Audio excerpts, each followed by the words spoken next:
তথ্য পরিসংখ্যানের নিরিখে গোটা দেশের চেয়ে ত্রিপুরায় নাবালকদের দ্বারা অপরাধমূলক ঘটনা কম হলেও তাদের মধ্যে অপরাধী মানসিকতা এবং প্রবৃত্তি উত্তরোত্তর বৃদ্ধি পাচ্ছে বলেই মনে করছেন সমাজতত্ত্ববিদরা। বিশেষ করে মাদক এবং বিভিন্ন নেশার সঙ্গে জড়িত হয়ে অপরাধী মানসিকতা এবং প্রবৃত্তি নাবালকদের মধ্যে বিস্তার লাভ করছে বলেই মনে করছে তথ্যবিজ্ঞ মহল। ন্যাশনাল ক্রাইম রিপোর্টে প্রকাশিত সর্বশেষ তথ্য অনুসারে নাবালকদের দ্বারা অপরাধমূলক ঘটনার পরিসংখ্যান গোটা দেশে মোট 30,555। এক্ষেত্রে প্রথম সারিতে রয়েছে দিল্লি, বিহার, গুজরাট, হরিয়ানা, উত্তরপ্রদেশ, উড়িষ্যা, মহারাষ্ট্র, মধ্যপ্রদেশ, রাজস্থান।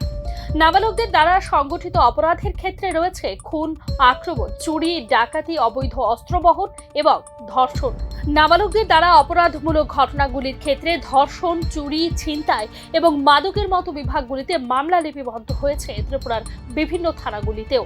আইপিসি এবং এসএলএল এর অধীনে নাবালকদের দ্বারা সংগঠিত অপরাধের ক্ষেত্রে 2018 সালে 94টি মামলা, 2019 সালে 104টি মামলা, 2020 সালে 103টি মামলা, 2021 সালে 32টি মামলা, 2022 সালে 55টি এবং 2023 সালে 39টি মামলা লিপিবদ্ধ হয়েছে বিভিন্ন থানা এলাকায়। বিভিন্ন সংবাদ মাধ্যমে উঠে আসা পরিসংখ্যান অনুযায়ী চলতি 2024 সালের 12 অক্টোবর পর্যন্ত নাবালকের ক্ষেত্রে মাদকাসক্তের মামলা লিপিবদ্ধ হয়েছে 31টি। এক্ষেত্রে ধর্ষণের মামলা লিপিবদ্ধ হয়েছে 3 জনের বিরুদ্ধে। চুরি এবং ছিনতাইয়ের সঙ্গে জড়িত থাকার অভিযোগে মামলা লিপিবদ্ধ হয়েছে 7 জন নাবালকের বিরুদ্ধে। 2022 সালে ধলাই জেলায় পরিবারের 3 সদস্য এবং এক আত্মীয়কে হত্যার অভিযোগে গ্রেফতার হওয়া 15 বছরের নাবালক, কিংবা 2023 সালে নাবালিকা ধর্ষণের দায়ে 2 নাবালককে পক্সো আইনে মৃত্যুদণ্ডের আদেশ চলতি বছরে খোয়াইয়ে রোমহর্ষক ডাকাতির ঘটনায় জড়িত মোট 9 জনের মধ্যে 2 জন নাবালকের গ্রেফতার হওয়া ইত্যাদি হার্ড কোর ক্রাইমের ঘটনাগুলি উৎস রাখলেও সমাজের তৃণমূল স্তরে নাবালকদের মধ্যে অপরাধ মানসিকতার বৃদ্ধির প্রবণতা কোনোভাবেই বাদ দেওয়া যায় না বলেই মনে করছেন সমাজতত্ত্ববিদরা।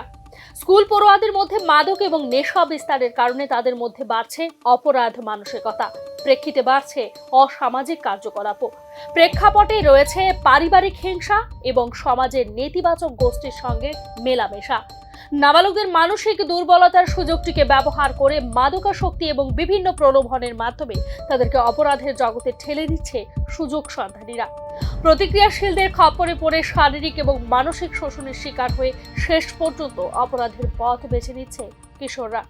পরিস্থিতি এমন পর্যায়ে গিয়ে ঠেকেছে যেখানে নাবালকদের মাদকাসক্তির অতল গহ্বরে ঠেলে দিয়ে তাদের অপরাধের দিকে প্ররোচিত করার জন্য দায়ী ব্যক্তিদের চিহ্নিত করে তাদের বিরুদ্ধে কঠোর ব্যবস্থা নেওয়ার জন্য ইতিমধ্যেই নির্দেশ দিয়েছেন মুখ্যমন্ত্রী ডক্টর মানিক সাহা।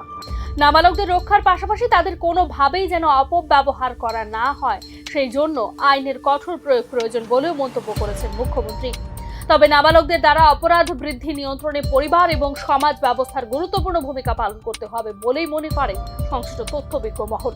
সুস্থ পরিবারই যেখানে গঠন করতে পারে সুস্থ সমাজ ব্যবস্থা, সুস্থ দেশ এবং একটি জাতি, সেখানে কিশোর এবং নাবালক অপরাধমূলক ঘটনা নির্মূল করতে এগিয়ে আসতে হবে সবাইকে। এক্ষেত্রে আগামীর ভবিষ্যৎকে রক্ষা করতে গেলে বর্তমানে নিতে হবে পদক্ষেপ বলেও মনে করছে সংশ্লিষ্ট তথ্যবিজ্ঞরা। ব্যুরো রিপোর্ট, নিউজ নাও।